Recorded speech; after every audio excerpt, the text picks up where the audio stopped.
Good morning, everybody. Good morning, Swami Isha. Yes, yes.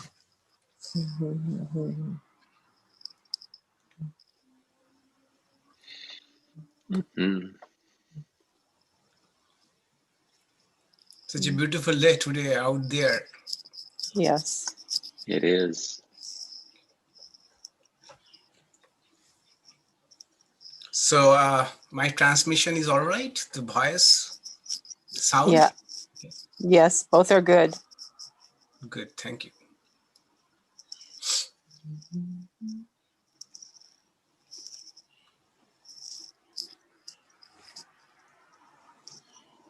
All right, so let's start. We shall start with chanting, and I shall share the screen with you so that you can chant with me. It will be in a call and response manner. I will chant and then you will please repeat after me.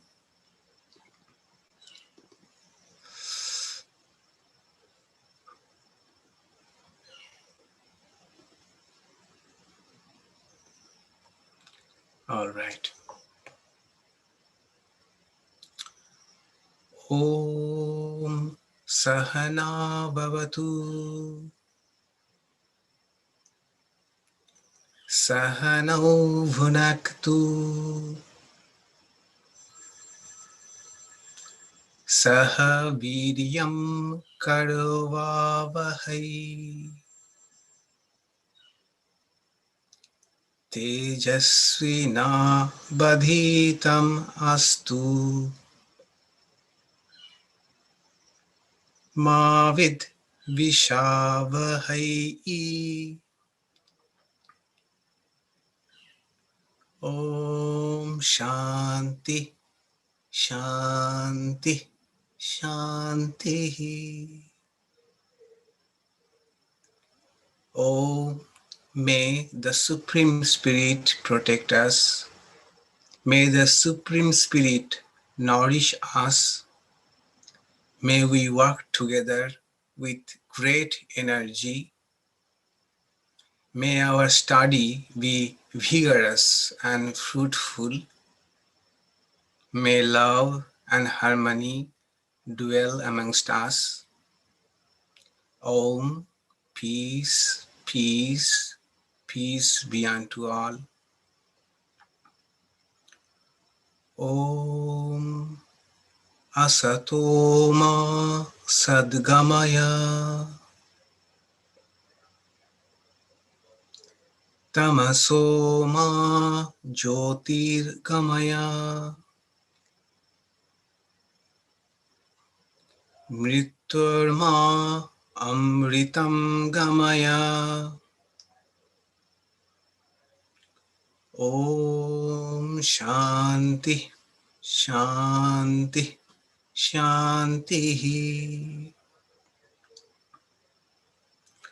Om, lead us from the unreal to the real. Lead us from darkness to light. Lead us from death to immortality. Om, peace, peace, peace be unto all. Good morning again. So we are in the 5th chapter of Bhagavad Gita, almost towards the end. And in our last talk, we saw that Sri Krishna was speaking about the transformations, the permanent transformations that take place in the personality when someone have the knowledge of the ultimate reality called Brahman or Atman.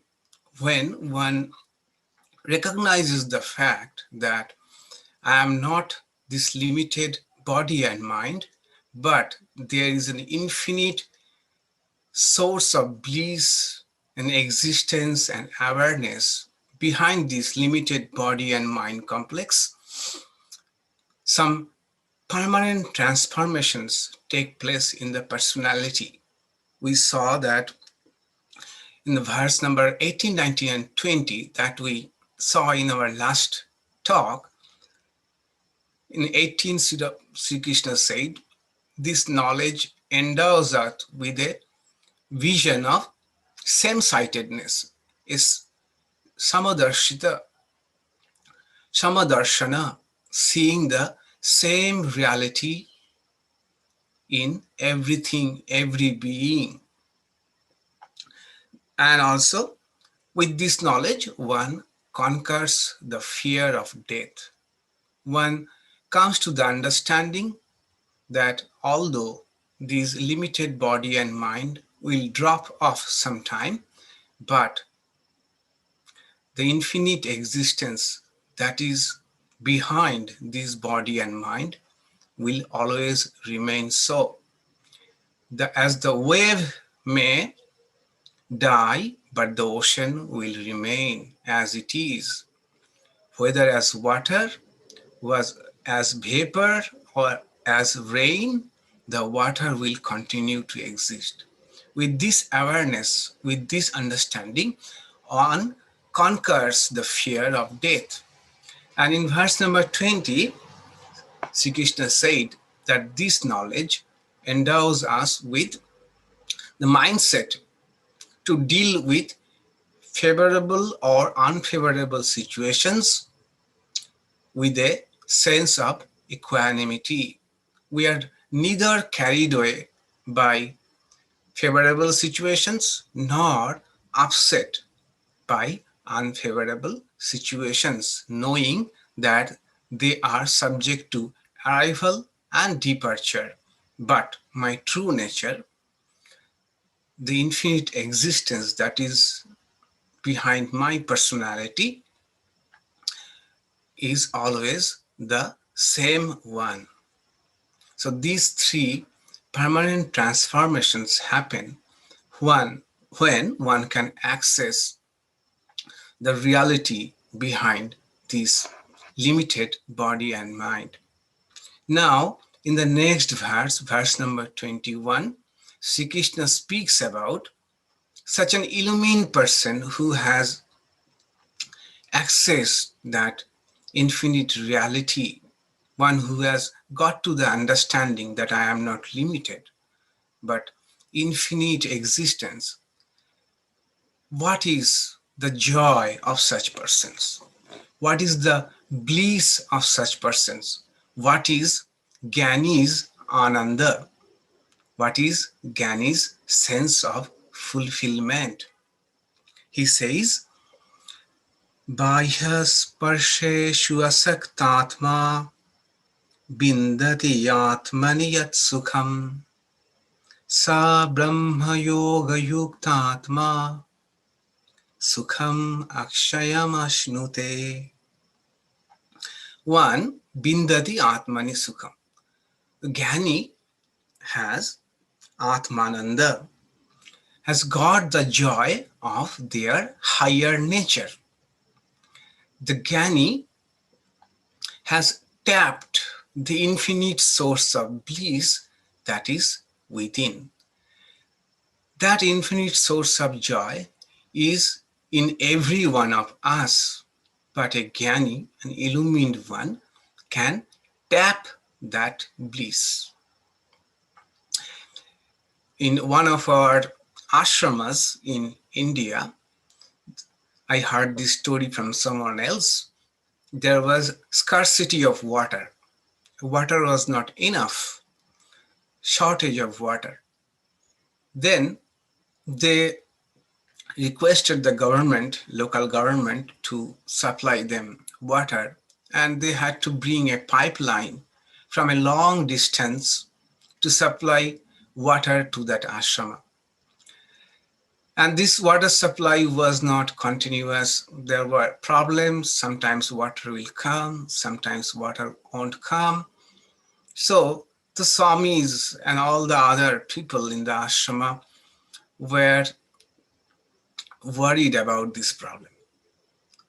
Once one engineer came, a geologist came, and with his little instrument device, he tested different places inside the ashrama. And near the main gate, he said, here is a big reservoir of water. Why don't you dig a well here? And when they found out the source of water, all the Swamis were jumping in joy. So the question is, the water was always there. It was only needed to be tapped. Sri Krishna says that within all of us, there is an infinite reservoir of bliss. We only have to tap that bliss. Other sources of joy, other sources of bliss are like depending on water supply from outside. We have to be dependent on water supply from outside. But this inner source of joy is a perennial source of joy, which is already within, and we don't have to depend on outside source, which may dry, which may sometime come, which may not sometime come, if we are dependent on the bliss outside ourselves. Dependent on the bliss or joy that we get from external world is not a temporary source of joy. Those joys are fleeting, they come and go. It's a fleeting source of joy, fleeting sense of happiness. But this one is a everlasting sense of fulfillment, everlasting sense of well-being that does not depend upon external circumstances or situation. And this joy is superior to external joy because the source is infinite. Other all sources of joy are finite. We shall see in a moment in the next verse, Sri Krishna would say, they by their nature are the antavanta, subject to arrival, subject to departure. But this inner source of joy is superior to all external joy. Even we know in our life, it is our common experience, the more we are dependent on internal source of joy, the purer and subtle and more everlasting the joy is. For example, compare the joy of watching a movie in a theater. And in that case, you have to go all the way to the theater and purchase the ticket and all the thing. Whereas compare that with the joy of reading a good book. What you require here, only a book and your own time. So if we analyze, we will find that always, in the same way, the joy that we find from prayer or contemplation is far superior, is incomparable to the joys that we get from outside world. So interior source of joys are always superior to external sources of joy. In all of us know there is a device called UPS, Uninterrupted Power Supply, which are connected with mostly PCs, computers, and other devices that need power supply. And this role of this UPS, uninterrupted power supply, is when there is electricity, when there is connection, power supply, it will utilize the power supply. But when there is, by any chance, a power outage, then this UPS takes over. It keeps on supplying the power. That is why it is called uninterrupted power supply, UPS. Similarly, Sri Krishna says, a Jnani, source of joy, is UAS, uninterrupted Ananda supply. Ananda is joy or fulfillment or bliss, an everlasting bliss, a perennial source of joy, uninterrupted Ananda supply, UAS. Shukham akshayam ashnute. Akshayam means which does not perish, which is constant, which is imperishable. Such a joy Jnani gets if they can tap the inner source of joy. And all of us really do tap this infinite source of joy, touch it, may not be always access it when we dive deep within. At the time of our contemplation, at the time of our prayer, at the time of our meditation, we are just touching the same infinite source of joy. Only difference is an illumined person has this access all the time. Shukham akshayam, this uninterrupted Ananda supply. If we look, we need always examples, right? How we can relate to. Those of you who have known about Holy Mother Sri Sarada Devi, if we look at her life and compare our life, the external conditions under which she spent her life is unimaginable for us. Always, throughout her life, the circumstances, the situations, the environment will the she lived in will bring a picture of sorrow and pain. Just take the example of her time at Dakshineshwar, when Sri Ramakrishna was alive in Dakshineshwar. They were living, and Holy Mother was living. Those who have seen, Holy Mother used to live in it's a music room. A music room was converted for her living. And the room is, can you imagine, I believe 5 feet by 5 feet, which is the entire room is half than a queen size bed. Now add to that all the groceries she used to cook for Sri Ramakrishna, for all the devotees, and the stream of devotees used to pour throughout the day. She had to cook throughout the day.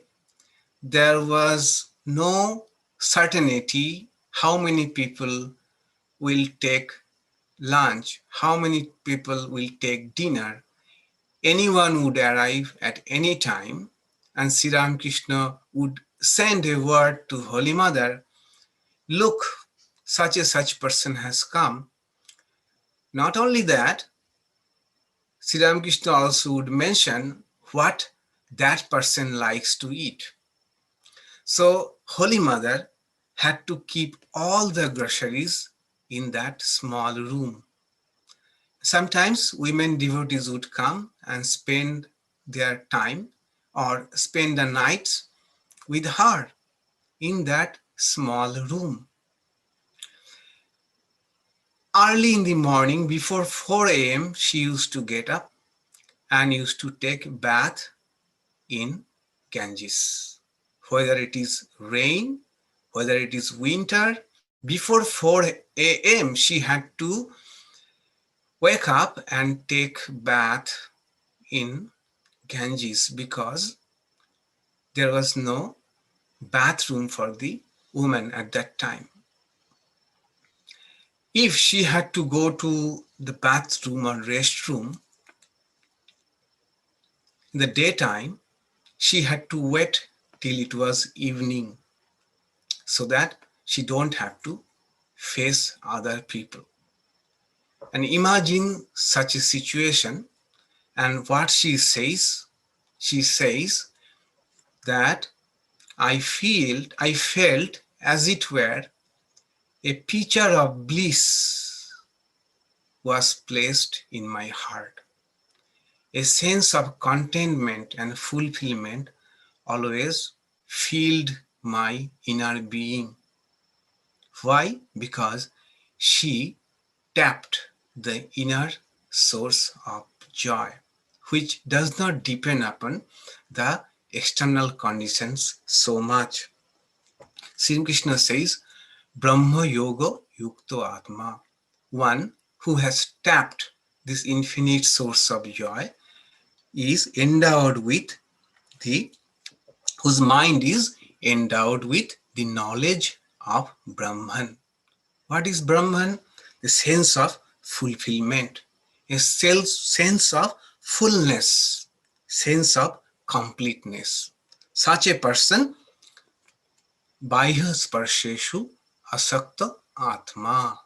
That is, when someone has tapped this inner source of joy, they are no more carried away, no more obsessed about Bahya Sparsha.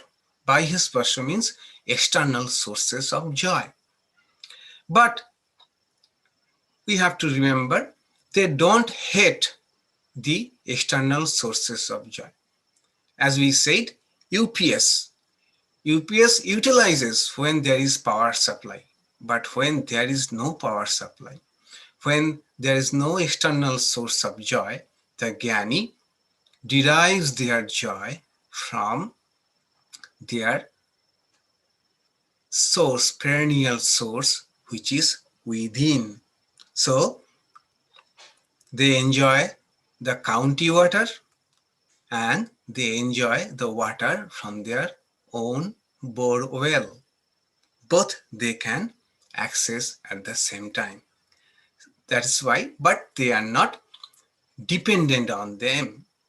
They are not carried away by them when they are present, and they don't lament when these external sources of joy are absent. So Jnani's Ananda is uninterrupted Ananda, uninterrupted bliss. That is one permanent transformation or permanent effect, permanent profit, we may say, of Jnana, because Sri Krishna is now going through the path of, speaking about the path of Jnana Yoga, path of knowledge. And in next two verses, he speaks about two important qualifications, two important preparedness for to reach a state when we can access this uninterrupted source of joy. Verse number 22. Ye hi samsparshaja bhogaha dukkayonaya evate adyantavantah kaunteya na te shuramate buddhaha. So Sri Krishna is now in this verse pointing out one basic human problem. And every sincere spiritual seeker has to discern this problem to get out of the bondage of this embodied existence, which is samsara, in Sanskrit, samsara, the bondage of samsara.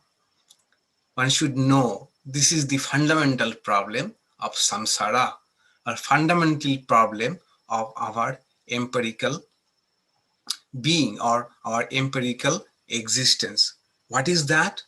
He says, samsparshoja bhoga. Every object, sense object, when they come in contact with our senses, we have 5 senses: eyes, nose, ear, tongue, and the skin. And there is also 5 objects or vishaya: the sight, sound, smell, taste, and touch. So these 5 sense objects, when come in touch with 5 sense organs, they are capable of giving us pleasure. Sansparshoja bhogaha. Bhogaha means pleasure. Sansparshoja. Ja means born of sansparsha, contact.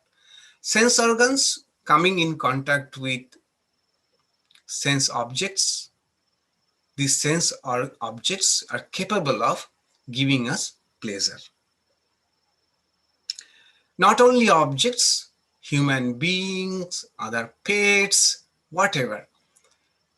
Whenever we come in contact with them, we find emotional fulfillment. But that also comes through contacts. That also comes through contact. I see you, I feel happy. I talk to you, I feel happy. The question may be asked about memories. Memories too. Memories were formed when in the past sense organs came in contact with sense objects. So all this entire world is capable of giving us pleasure. We derive pleasure. But like rose inevitably has thorn in it, these pleasures also come with pain. One, acquisition of them is painful, which we don't have. How much effort, time, energy we have to spend to acquire them. After we acquire them, there is pain of preservation. And nobody knows better than Americans. What is the pain of preservation? Things overflow from living room to garage, from garage to storage units. So what a pain it is to preserve the things that we have collected. Then there is pain of loss. When we lost them, there is pain. 3 types of pain in every objects, in every material objects that give us pleasure. Acquisition, pain of acquisition, pain of preservation, and pain of loss. But here Sri Krishna says there is another pain. Adyanta vanta. Adi anta vanta. Adi means which has got a beginning. So anything that has got a beginning will have an end too. So every joy that we derive from contact with the external world has an arrival and there is a departure. If arrival is a pleasure, departure is definitely will be pain. What about there are some people or some events, their departure is pleasure, we know. But since their departure is pleasure, their arrival will be pain. So Sri Krishna says, every this kind of pleasures that we derive from the external world is bound to be temporary. They have an arrival and they have a departure. So this is the basic problem Sri Krishna is trying to point out. This world is a mixture of pleasure and pain. This world is a mixture of pleasure and pain. Uninterrupted pain or uninterrupted pleasure is not possible. There is always a mixture of that. For example, a few weeks ago, one young couple whom I knew, they informed me they were expecting a baby. So they were very happy about that. A baby, their first baby is arriving. And about a week ago, they had the baby and it was good, healthy. And yesterday they called me. So I said, congratulations, you must be very happy now. This is your first baby. They said, Swami, we are stressed out. This baby is crying throughout the night. We are stressed to find out whether it is for a reason or without reason. So for last 7 days since its arrival, yes, we are happy about, but we are totally burnt and stressed out.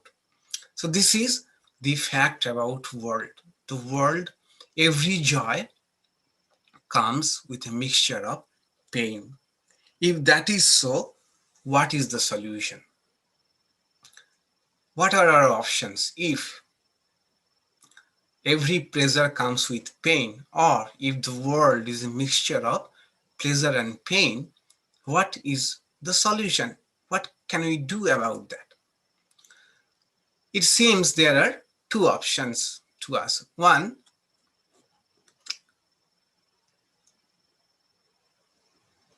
enjoy the pleasure, but have the inner strength to endure the pain too. Be ready, be prepared to face the pain that comes inevitably with pleasures. This is one option. Number two, get rid of everything. Get rid of everything. Whatever gives us pleasure and whatever is a mixture of pleasure and pain, get rid of everything. But that we cannot do. Without people, we cannot live. We find emptiness. When there is work, we say there is so much of work. When there is no work, we say there is no work. Life is a boredom. So problem is in both the way. We don't have the inner strength to endure the pain that comes with pleasure, and at the same time, we cannot get rid of everything that gives us pain. So what is the solution? The solution is to find fulfillment within. That Sri Krishna spoke about. Try to find the fulfillment, joy within. So what will happen if we have fulfillment, joy, sense of completeness within? Then even if things are absent, we are happy. And even we possess the things and they bring pain with them, we have the sufficient inner strength to face them.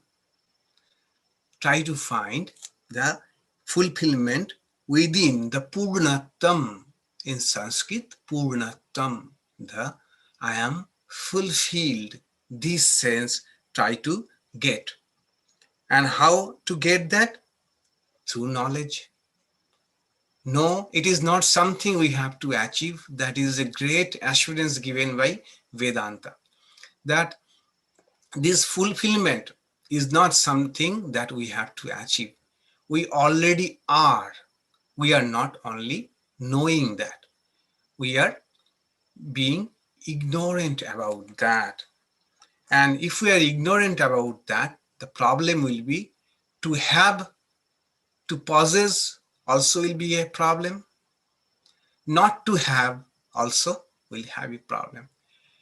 Having will bring consequent pains of having them, and not having will bring the emptiness, loneliness for not having them. But a Jnani is one who is equally comfortable when things are present, because they have that inner strength to face the pains that come with pleasure. And they are equally comfortable when things are absent, because they have found the fulfillment within that is not dependent on other things. As we were um, as we are speaking about Holy Mother Sarada Devi, that is what we learn from her life. That most of the time, if we see, she was surrounded by problematic people, very problematic people. But whether these people are present, or when Holy Mother is living alone, all alone by herself in Kamarpukur, we see Holy Mother Sarada Devi equally blissful, happy when people or things, problematic people, problematic events are around. She is equally happy. When things are not there, she is all alone. She does not feel emptiness. She is equally happy. That is what Sri Krishna is pointing out. This is a sadhana. Try to prepare your mind in such a way that you can be equally comfortable when things or people are not around, or equally comfortable when things, people who are source of joy as well as source of pain, they are present in your life. And knowing this truth, that this entire world is a mixture of pleasure and pain. Pleasure and pain are just like two sides of the same coin. Buddha na teshu ramate. The intelligent ones, the illumined ones, don't revel in them. That is, they are not obsessed with them. They are not carried away with them. That is one sadhana. And second sadhana, second practice is the problem of raga and desha. Having too much liking, strong liking for some objects, and having hatred or aversion for some other objects. Sri Krishna says, and Sri Krishna says that it is a very fundamental problem. It is an existential problem, and it cannot be overcome in a day or two. It is your lifelong project, a lifetime project. That is what he mentions in the next verse. That is a hope for us, that it is not easy to get rid of these strong likings and strong disliking, which only create all the pleasures, all the pain, and all the bondage. He says, Shaknoti haiva yah shorum prakshariro bimokshanat kama krodhat bhavam begah sayukta sa sukhi naraha. Kama and krodha. In other words, kama and desha, aversion and attachment. So Vedanta says there is in both the cases there is a misconception. What is the misconception between raga or attachment? Misconception is object or people or events will give us permanent security and happiness. This wrong notion that things or objects or people, they are permanent source of joy or happiness. They are not, as it was pointed out in the previous verse, that they are subject to arrival and departure. So holding on to them with the belief that they will always give us pleasure is a fundamental error, a fundamental misconception. Second, desha, hatred or aversion for some things. The, the idea behind this feeling is the some objects or some people or some events in the world is capable of giving me pain. This is also a misconception. Number one, we see some people, the Illumined people, live in the same world, but they are not affected by the same events, the same people, same things which give us pain. That means the things, people, or events are not capable of giving me pain. The source of pain is not outside, it is within me. It is a subjective thing. Because it is also the second reason why things cannot give us pain continuously, or the notion that some things have to be avoided at all cost, or some objects are sources of pain. The second reason for this misconception is what is a source of pain for you may not a source of pain for me, right? Particular genre of music which I will try to run away from, you would relish it. You'd find so joy in that music. It only means that that particular genre of music or particular food or particular style is not universally capable of giving us pain. So the wisdom is the world is neither a source of joy or source of pain.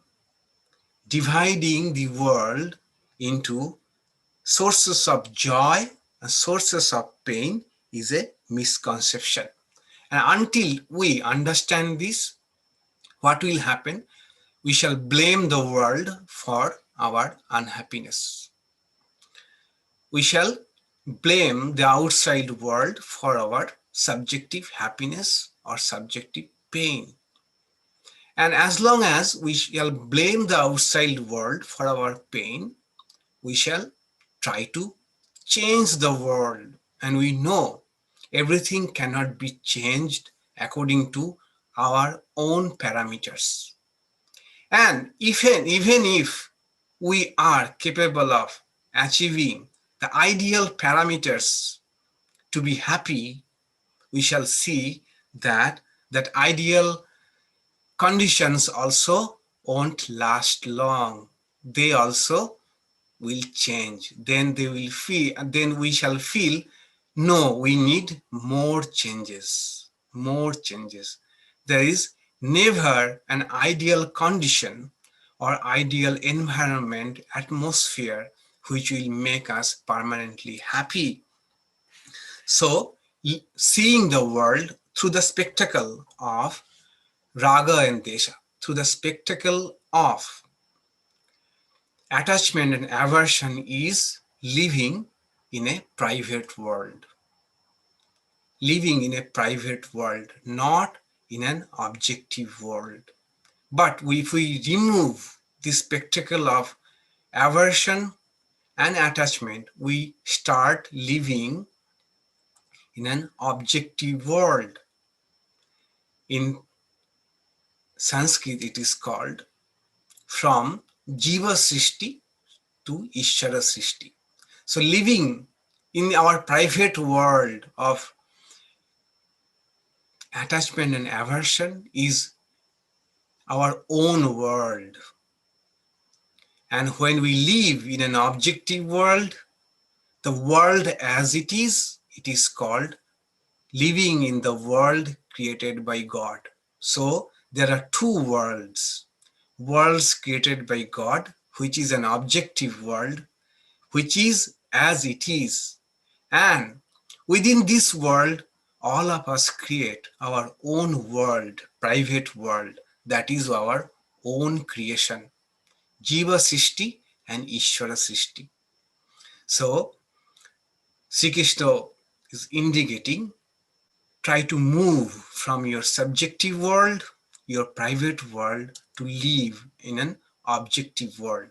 The world is neither a source of joy, neither a source of pain. It is you. You add these values through your spectacle of aversion and attachment. For example, sunrise, good or bad.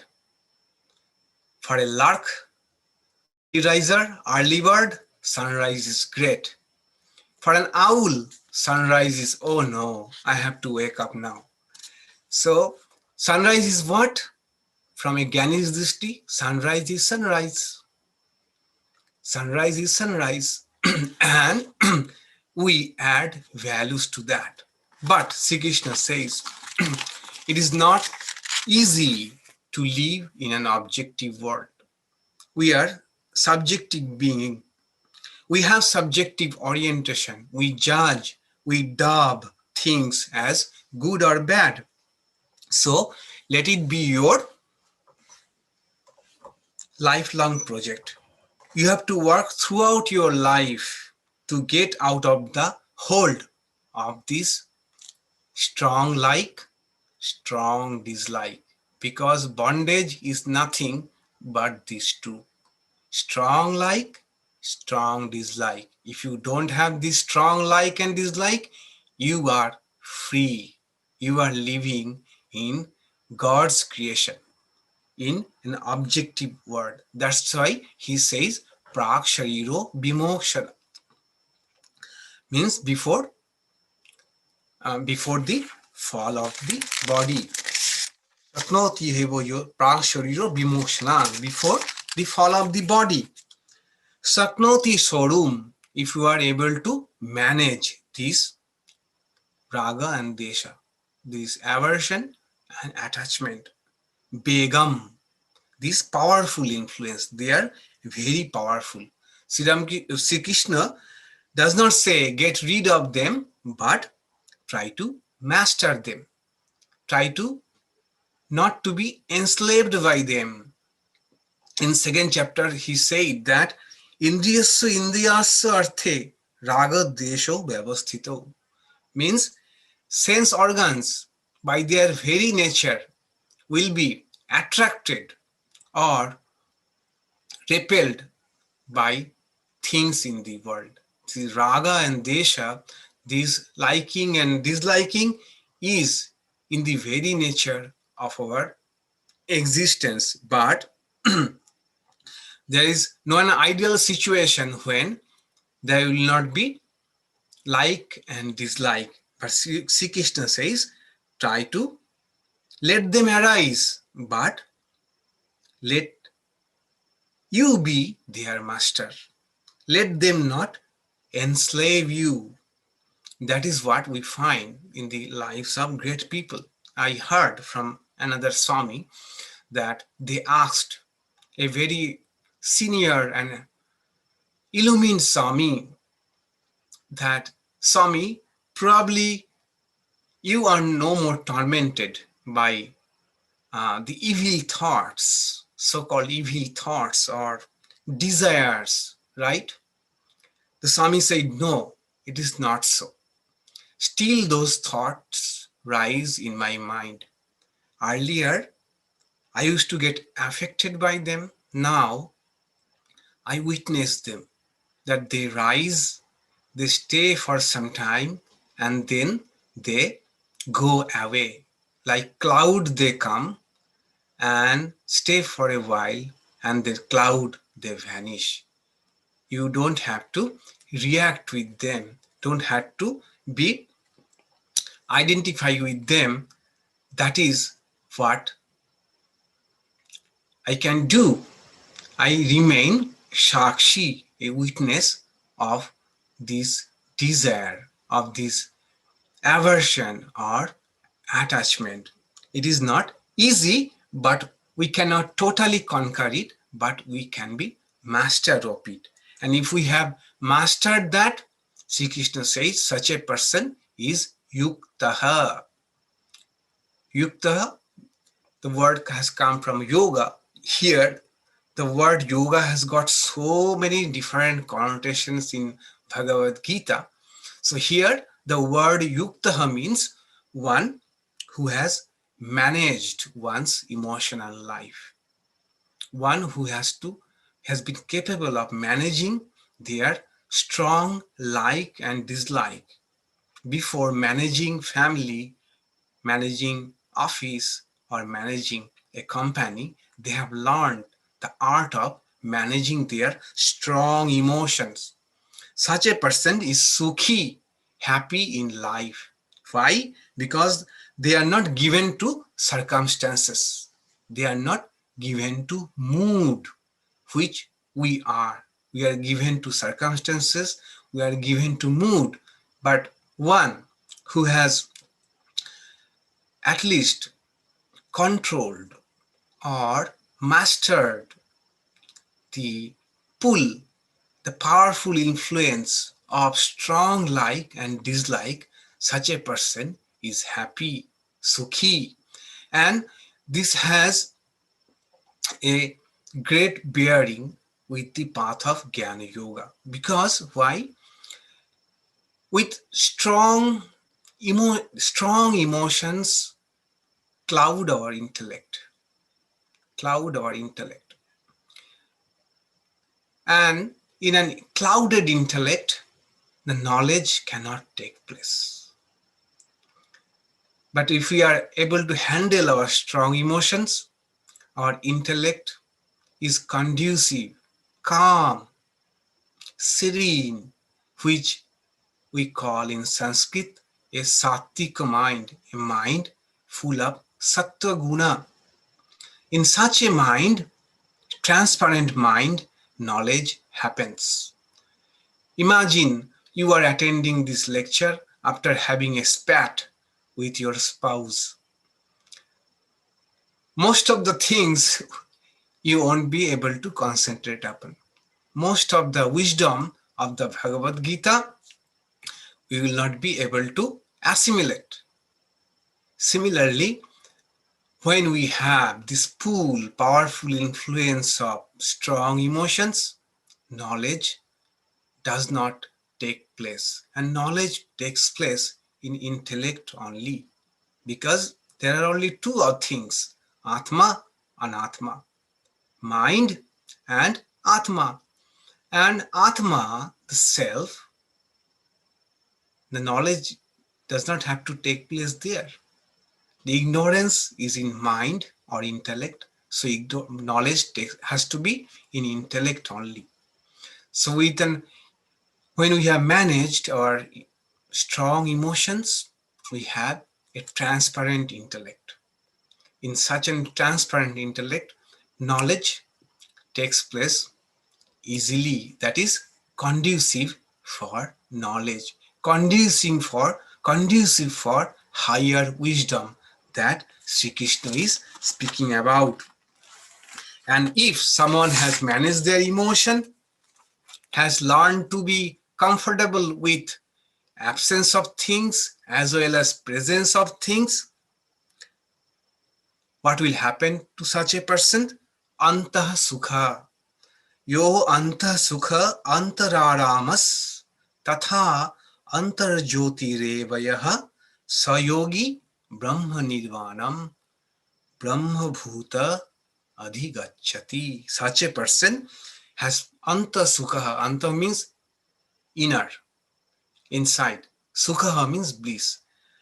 Such a person has found their fullness, fulfillment within. Antara aramaha. This is something very unique. Antara aramaha. That is, all the recreation is within. The playground is within. Playground, the recreation, the field of recreation is inside for such a person. Antara Jyoti, that is, they are, Jyoti means awareness or consciousness. So they are always aware of their true nature. They are never forgetful about their fulfillment, never forgets their true nature. Such a person is yogi, that is, such a person is jnani, and brahma bhutaha, that is, such a person has become one with the ultimate reality. We know in Mundaka Upanishad, Brahmavit Brahma eva bhavati. One who knows the Brahman or ultimate reality, what happens? They themselves become the ultimate reality. It means they discover their infinitude, discover their limitlessness, they discover their fullness. Such a state, imagine what a blissful state is that. The question is how long they would enjoy it? As long as they are alive. And what will happen to them? When they die, nothing will happen to them. Sri Krishna says, Brahma Bhuta, Brahma Nirvanam, Brahma Nirvanam, Brahma Bhuta Adhigacchati. That is, they knew that we are not body and mind. We are this infinite reality.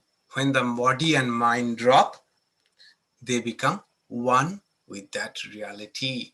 Earlier, they were embodied consciousness. Now, they are unembodied consciousness. Like earlier, in the same water, there was a shape, a particular shape. We called it wave. But the wave subsided in water. What remained of the wave? The wave became water, and it will continue as water. Such a promise Sri Krishna assures Arjuna about the result of this path of Jnana Yoga. With this, we conclude the 5th chapter, and at the end of 5th chapter, in a way of introducing the next great chapter, Dhyana Yoga, the yoga of meditation, Sri Krishna gives just a short, brief introduction of meditation, the yoga of meditation, the path of meditation. And 6th chapter, very important chapter, it details everything about meditation, the prerequisite for meditation, what we need to do before we sit at our meditation mat, what to do after sitting in the meditation mat, how the process of meditation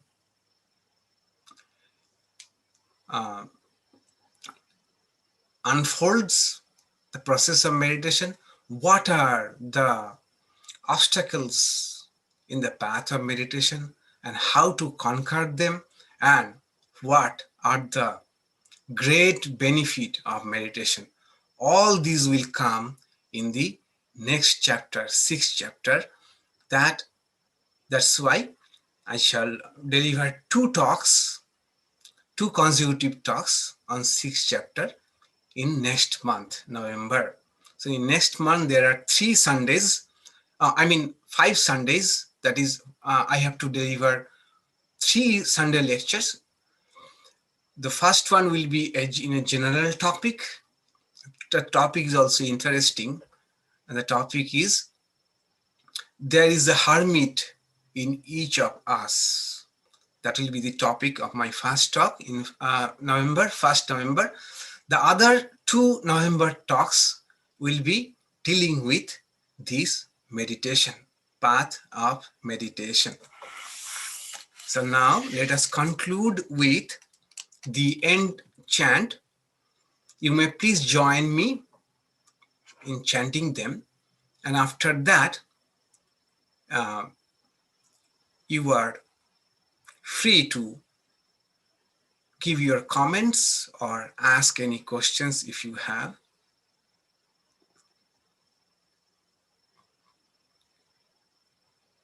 This beautiful chant Madhuvata. So we shall chant slowly in a call and response manner. Om Madhuvata Vitayate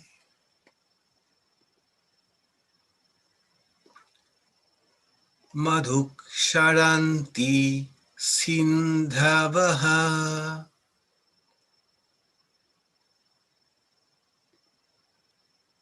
Madhirna Shantoshadhihi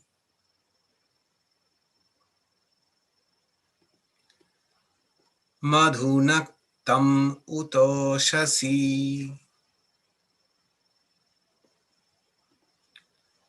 Madhumat Parthivagam Rajaha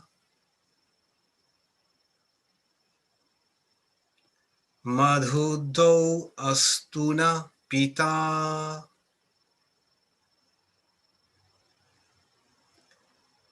Madhumano Banaspatir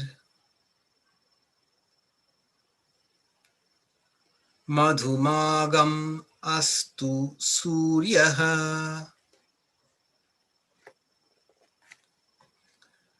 Magdhir Gabo Bhavantudaha. Om Shanti Shanti Shanti.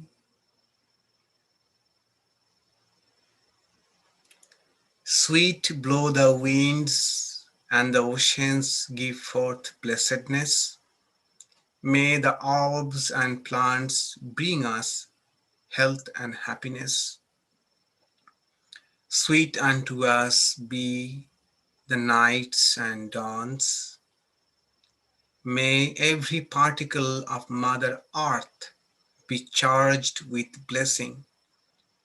May the heavens shower us with benediction. Sweet unto us be the noble forest trees. Sweet unto us be the shining sun. Sweet unto us be all living creation. Om, sweetness, harmony, peace.